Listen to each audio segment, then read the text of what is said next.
Hi friends, ಎಲ್ರಿಗೂ ನಮಸ್ಕಾರ. Friends, ಇದು ಬಂದು ಶನಿವಾರ ದಿನದ ಮಿನಿ ವ್ಲಾಗು. ಶನಿವಾರ ದಿನ ಬೇಗ ಎಲ್ಲ ಕೆಲಸಗಳನ್ನ ಮುಗಿಸ್ಕೊಂಡು ಮನೆ ಹತ್ರ ಇದ್ವಿ. ಸೊ ಹೇಗಿದ್ರು ಫ್ರೀ ಇದ್ದೀವಿ ಅಲ್ವಾ ಅಂತ ಅಂದ್ಕೊಂಡು ನಾನು, ನಮ್ಮ ತಮ್ಮಂದರು ಮತ್ತು ಹಸ್ಬೆಂಡು ಎಲ್ಲರೂ ಸೇರಿ ಗದ್ದೆ ಹತ್ರ ಹೊರಟ್ವಿ.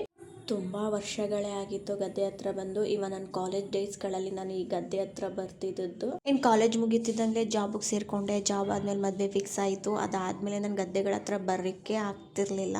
ಸೊ ಫೈನಲಿ ಒಂದು 6-7 ವರ್ಷ ಆದಮೇಲೆ ಗದ್ದೆ ಕಡೆಗೆ ಬರೋಂಗಾಯಿತು. ಇನ್ನು ಬಂದ ತಕ್ಷಣ ಎಳ್ನೀರು ಕುಡಿಬೇಕು ಅಂತ ಅನ್ನಿಸ್ತು. ನನ್ನ ತಮ್ಮ ನಮ್ಮ ಮರಗಳಲ್ಲೇ ಎಳ್ನೀರು ಬಿಟ್ಟಿತ್ತು ಅಂತ ಹೇಳ್ಬಿಟ್ಟು ಕೀಳಲಿಕ್ಕೆ ಮರದ ಮೇಲ್ಗಡೆಗೆ ಹತ್ತದ್ನ. ಇನ್ನೊಂದು 2 ಗೊನೆ ಎಳ್ನೀರನ್ನ ಕೆಳಗಡೆಗೆ ಹಾಕಿ ಅದರಲ್ಲಿ ನಾವು ಎಷ್ಟು ಬೇಕೋ ಅಷ್ಟನ್ನ ಇಲ್ಲೇ ಗದ್ದೆ ಹತ್ರನೇ ಕೆಚ್ಕೊಂಡ್ನ. ತುಂಬಾ ರುಚಿಯಾಗಿತ್ತು. ಇನ್ನು ಸ್ವಲ್ಪ ಅದನ್ನು ಚೀಲಕ್ಕೆ ಹಾಕ್ಕೊಂಡು ನನ್ನ ತಮ್ಮ ಸ್ವಲ್ಪ ಬೆಂಗಳೂರಿಗೆ ತಗೊಂಡೋದ್ರು. ನಾನು ಮೈಸೂರಿಗೆ ಸ್ವಲ್ಪ ತಗೊಂಡು ಬಂದೆ.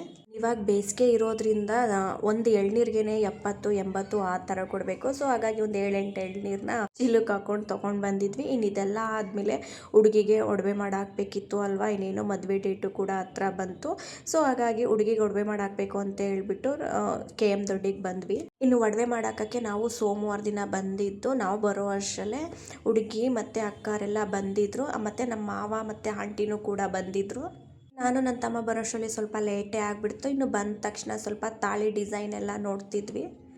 ಸೊ ಫೈನಲ್ ಆಗಿ ತಾಳಿ ಡಿಸೈನು ಕೂಡ ಹೇಳ್ಬಿಟ್ಟು ಹುಡುಗಿಗೆ ಓಲೆ ಡಿಸೈನು ಕೂಡ ಸೆಲೆಕ್ಟ್ ಮಾಡಿದ್ವಿ.